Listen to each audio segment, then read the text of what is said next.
बिस्मिल्लाहिर्रहमानिर्रहीम।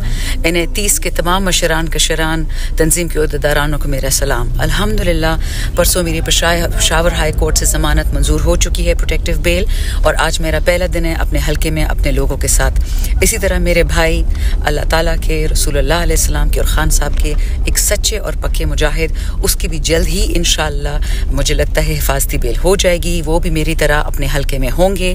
प्लीज़ उनके लिए दुआ कीजिएगा। आज मैं नहायत खुश हूँ, बहुत अरसे बाद अपने गांव वापस आई हूँ। और इसी तरह शहरियार खान जिनके 3 भाई बहनों की वफ़ात हो चुकी है, वो अभी तक उनकी दुआ नहीं कर पाए। आप सबसे एक रिक्वेस्ट है कि उनके लिए दुआ कीजिएगा कि वो जल्द अज जल्द अपने हल्के पहुँचें, अपने लोगों में जाएं और अल्लाह उनकी सख्तियाँ ख़त्म करे।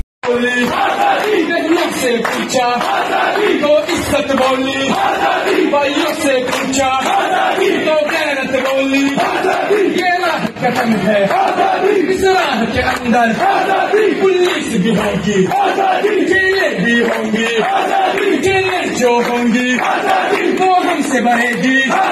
लाठी भी चलेगी, सरों पे लगेगी, गोली भी चलेगी, सीनों पे लगेगी। क्या फिर भी कहोगे, क्या फिर भी लड़ोगे? जरा सोच के बोलो, जरा सोच के बोलो। जब सोच लिया है फिर डरना क्या है, फिर डरना क्या है? सरकार की बोलो, हथियार सिलेंगे, हथियार सिलेंगे, नवाब सिलेंगे, हथियार सिलेंगे। आमीन। Thank you so much. Pakistan जिंदाबाद।